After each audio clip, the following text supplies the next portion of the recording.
Hello. How governments and public benefit entities operate is an interesting topic to study.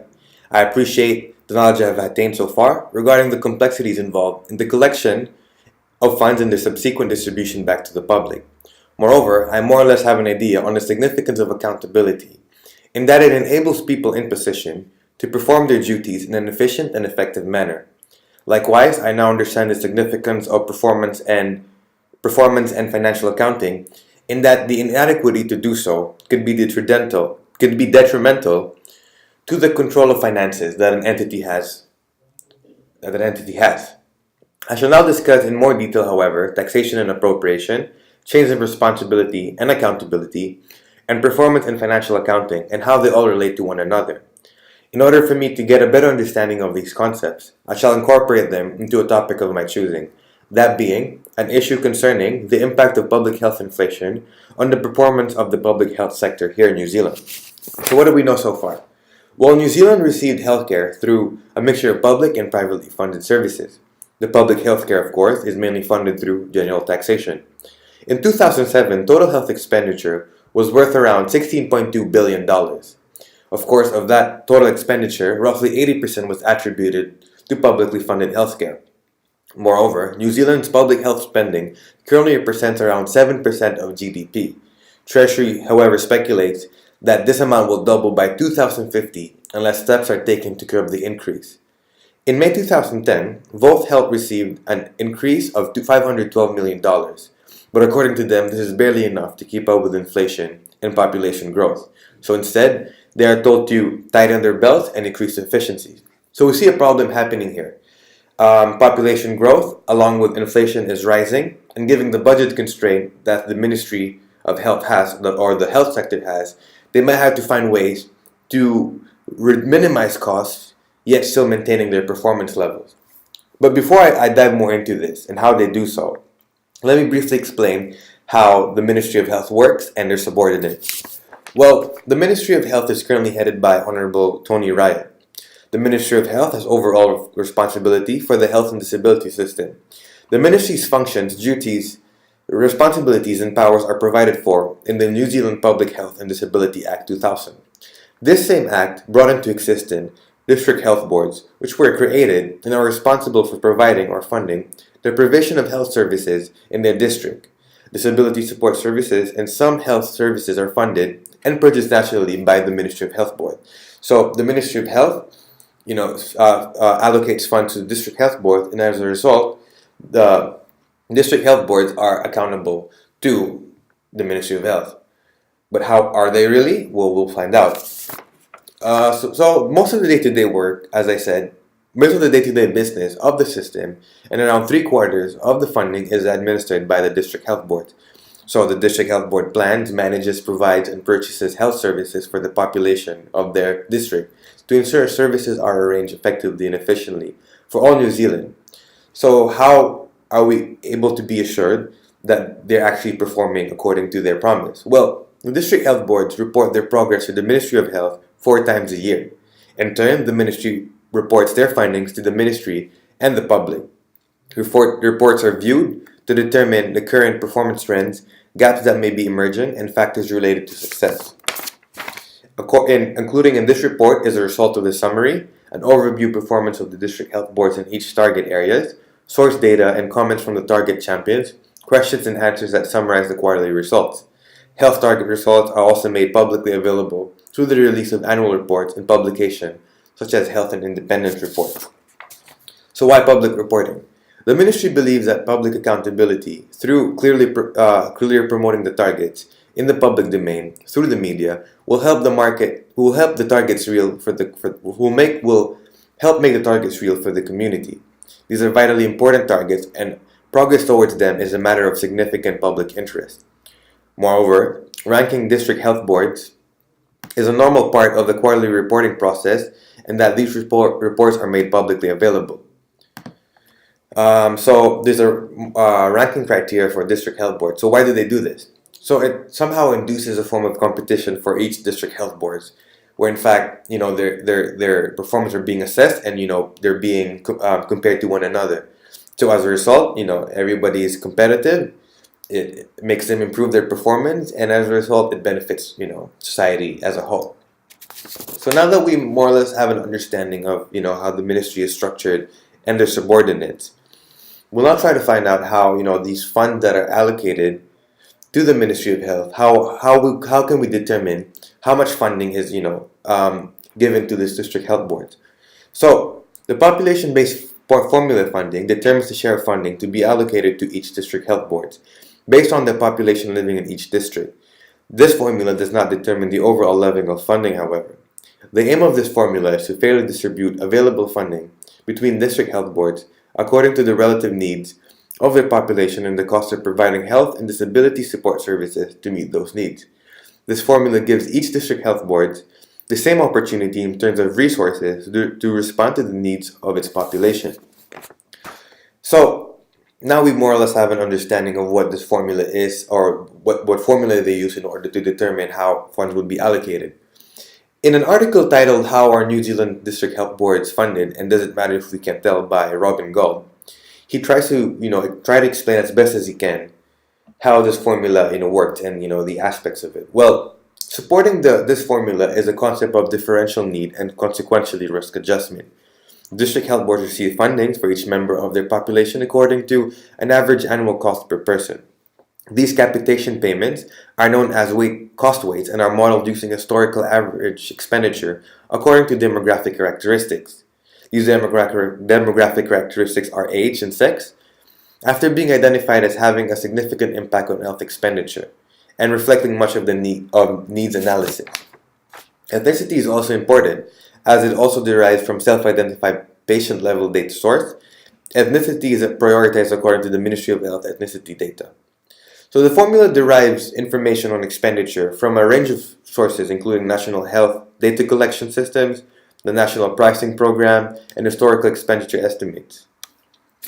Alright, so now we more or less have an idea of how the formula works, how they allocate it, and the factors they use, such as age, sex, ethnicity. Now I'm gonna, as I mentioned earlier, I'm gonna go back to the topic of why is there suddenly an increase in demand for healthcare services. Well, through the 1990s, significant increases in productivity and overall throughputs were achieved, but these trends have stalled. Public health inflation has leapt to an estimated rate of 8% per annum, greatly in excess of the CPI inflation. So we know that demographics has an influence on the cost of health services, but it's also worth noting that technology also plays a role in projecting public health spending. The improvement of health sciences induced the demand for individuals to make use of the services. So for prior reluctance to use medical services, people are now more inclined to do so. As a result of the induced demand, of course, costs for medical services, especially funding for healthcare, would increase proportionally. Although it may be argued that advancement in technology may improve costs, it is increased expectation of better services that actually induce new health service demand and overall system cost rise. For instance, the cost of fertility treatment has stabilized at around $12,000 per series. It was previously acceptable for the state to sponsor at least one series per couple. Now, given the improvements in technology, the state is expected to sponsor 2 series, thereby increasing overall costs. The desire to use services can go beyond what is strictly necessary for treatment, which greatly affects costs. So, New Zealand has a growing population, which means most of the spending are also in the older age groups. Immigration may do little to change these projections, since it has to mean restricting immigrants to younger age groups. Such restrictions could be difficult to attain. At the current time, the focus of investment in medical science is on curing chronic diseases and management of disability associated with frailty. These developments are likely to impact costs for older age groups. The exact nature of future changes is difficult to predict, however. New technologies may allow increased preventative care, but then again, for this improvement, expectation will increase, which would consequently make costs rise. So how could this be resolved? Well, productivity improvements is one of the most appealing means of funding that increase funding requirements of public services. This, however, means additional funding is required, which could be achieved by a reduction in other government programs or increased taxes. There's a trade-off. 3 most notable elements for this program were centralized pharmaceuticals, increased hospital efficiency, and a move to aging in place. So what is pharmaceutical purchasing? Pharmac was formed as a centralized bargaining agent for the public pharmaceutical purchasing. Competitive purchasing offers at a time when a number of key pharmas were coming off patent has enabled to bring costs down over time. Public pharmaceutical funding is estimated to be around half of what it would have been for the same items as a result of Pharmac actions. Hospital, medical, and surgical discharge requires a full documentation of hospital procedures using case weight, where all possible procedures were rated according to their relative complexities. As a result, each additional dollar taxpayers spent in hospitals brought more surgical and medical procedures. Aged care in an area is an area expected to rapidly grow with an aging population. Subsidy costs are high given intensive nursing support over sustained periods of time. Emphasis was placed on home-based support for the elders, encouraging excessive voluntary care and avoiding capital cost. Priority was then given to only severe cases of disability, the result being less rest home subsidy payments and high-need hospital beds. With increasing availability of home support services, the change in cost structure has enabled more elderly to be supported from available funds. It's also worth noting another strategy that the government implemented, which was the third way approach. Through the Primary Healthcare Strategy 2001, the third way approach focuses on the use of networks, partnerships, and community input to achieve social goals. So how does this work? Primary health organizations, which are privately non-profit organizations, act as intermediaries between district health boards and general practitioners. The PHOs, as referred, is funded by the Ministry of Health through the District Health Board to provide primary health services available all the time. They also receive extra funding to make better the citizens' access to first-level service and the promotion of good health. The PHOs also contract with general practitioners to improve their members' access to services. Since in general the funding does not match healthcare professional fees, this results in a system where co-payments are made by patients who make use of the health services.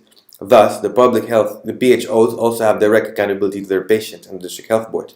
So what is happening here is this system enables in such a way that the general practitioners improves their performances, but the costs are not solely burdened by the district health board because it's a co-regulatory co-payment system.